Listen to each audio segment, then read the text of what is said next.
Hi, my name is DJ Clark. I am a multimedia journalist and an educator based in Beijing, but I'm here in Tunis right now to talk to you about equipment. We're here for a multimedia workshop with World Press Photo. I've got Matt Ford, who's one of the other educators and also a multimedia journalist based in Istanbul.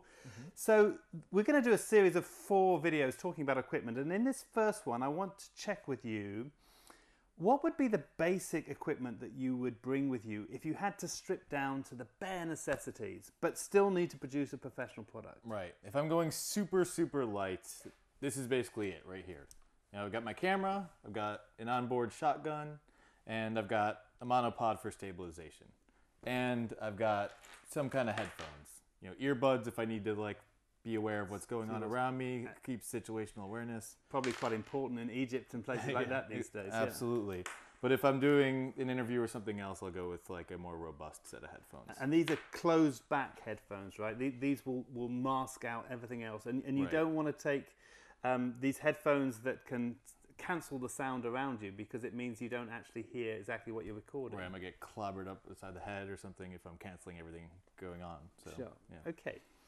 So tell us a little bit more about this basic kit that you've got here. Okay, well this right here is the 5D Mark III, but if I was actually going out in a protest or something where there's stuff flying, I would probably go with my 6DD or a 7DD. The 6DD is nice because it's got a flip out screen, I can keep it really close.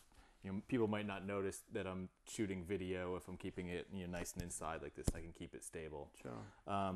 This microphone is the Shure lens hopper, and what I like about it is that it actually is a recorder. Right. It has a micro SD card and is recording audio in here and also routing it into the camera. So it's got the same waveform and both the microphone and the camera makes it really easy for syncing after the fact. And if it gets bumped and jostled, or if the cord gets pulled out, you still got sound. Yeah, and that's really, so you have a backup. You have 2 recordings essentially. Exactly. Of the thing. Why have one when you can have 2? Okay. And so for this particular course, we're asking you to start with a basic amount of equipment, and that is a DSLR camera. Now, most of you will be photojournalists, so you'll probably have a camera already that shoots video. What are the advantages and disadvantages of shooting video with a DSLR? Well, the advantage is that it's really compact. It's lightweight. It can move around really easily. And when I'm on a monopod, I can get shots that I might not be able to get otherwise. I can go low, I can go high. It's also, you can get like cinematic look with some of these, with some of the lenses. You can change out your lenses more easily than some video cameras. So it's that lightweight compactness and the mobility that I really like about DSLR cameras. The second thing is a shotgun microphone. Now, a shotgun microphone for us has got to be a little shorter than they normally are. Absolutely. So by putting this onto my camera, I have 2 problems. One at the front, if it's too long, I get it in my wide shots. Mm-hmm. And if it's too long at the back, I can't come up and focus because the back of it pokes my eye out. Which you don't want to do on a shotgun. Which you probably don't want to do. But a shotgun will give me much better sound than I'll get from the camera for the ambient sound. So again, not too expensive if you go to the low end, and it will make a huge difference to what you do. The only thing I would add is you really want to figure out what the suspension system is on these, because camera, the handling noise really does pick up on some of them. So both of these have different variations.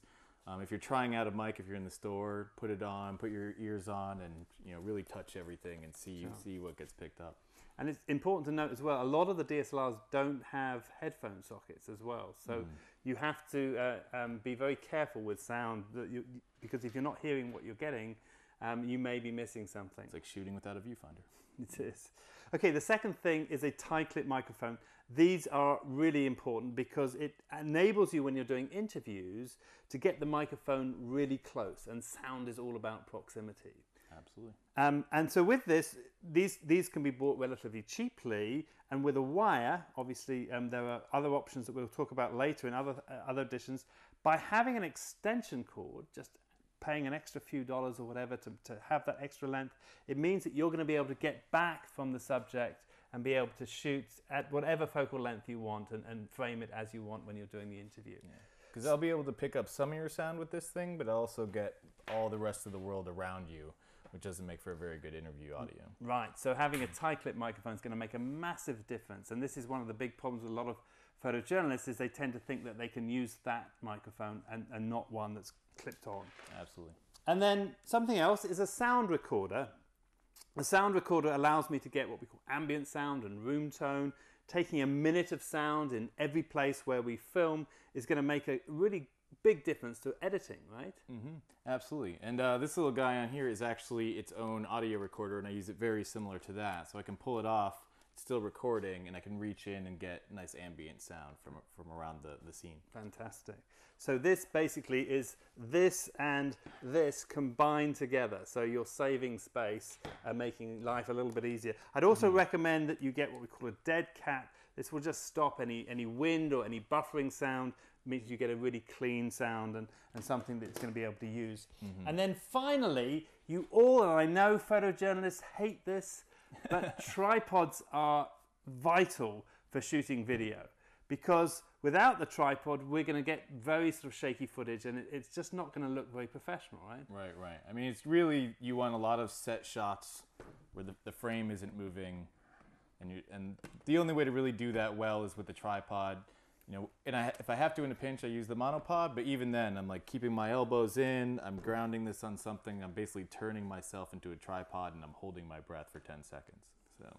And the tripod doesn't, again, have to be massively expensive if we're not going to do many camera movements, but it's worth definitely investing in a decent head for the tripod. Is that right? Yes, absolutely. I mean, a lot of the photo tripods have these jerky little heads, and when you try to make an adjustment, if the subject moves toward the edge of the frame, you start getting all this, you know, jerkiness. Where with a nice fluid head, you can make that small adjustment, and it'll oftentimes go unnoticed.